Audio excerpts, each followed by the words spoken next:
আমরা সবাই বাংলাদেশের নাগরিক হিসেবে বাঁচতে চেয়েছি।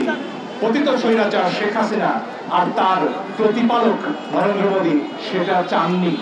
দেবাশিস চক্রবর্তীর কার্টুন যেমন প্রতিদিন আমাদেরকে উদ্বেলিত করেছিল, শক্তি দিয়েছিল, তেমনি ছোট্ট রিয়া গোপের বুকের তাজা রক্ত আমাদের আজকে এই স্বাধীনতার জন্য অনেক অনেক অবদান রেখেছে। সেদিন কিন্তু আমরা কেউ ভাবিনি তাদের ধর্মীয় পরিচয় কি। আমরা সবাই বাংলাদেশের নাগরিক হিসেবে লড়াই করেছি এবং লড়াই করে যাব।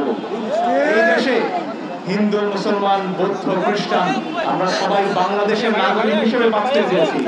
পতিত স্বৈরাচার শেখ হাসিনা আর তার প্রতিপালক নরেন্দ্র মোদী সেটা চাননি। তার বিরুদ্ধে আমরা লড়াই করে আজকে মুক্ত হয়েছি এবং আমাদের এই স্বাধীনতা আমরা বজায় রাখবো। আন্তর্জাতিকভাবে ভিয়েনা কনভেনশন বলে একটা বিষয় আছে, দিল্লি যেন সেটা ভুলে না যায়।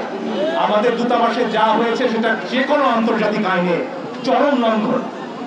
এই ধরনের কোন ঘটনার পুনরাবৃত্তি বাংলাদেশের মানুষ মুখ বুজে সহ্য করবে না। আমরা ঐক্যবদ্ধ আছি। আমরা জানি প্রশ্নটা ধর্মের নয়, প্রশ্নটা এক সাম্রাজ্যবাদী শক্তি আরেকজনের উপর, আরেক দেশের সার্বভৌমত্বের উপর নিজেকে চাপিয়ে দেয়া। বাংলাদেশ এই শক্তির চাপ আর মেনে নেবে না। বাংলাদেশ বন্ধুত্বের হাত সারা পৃথিবীর দিকে বাড়িয়ে রেখেছি। সেই বন্ধুত্বের হাত গ্রহণ করুন। কিছু চাপিয়ে দিতে আমাদের উপর আর আসবেন না দয়া করে। বাংলাদেশ আর সেই বাংলাদেশ নেই যে বাংলাদেশ মুখ বুঝে সব ধরনের অন্যায় চুক্তি সহ্য করবে, মেনে নেবে। নতুন বাংলাদেশের সাথে সমানভাবে, সমান মর্যাদার ভিত্তিতে এগিয়ে আসুন।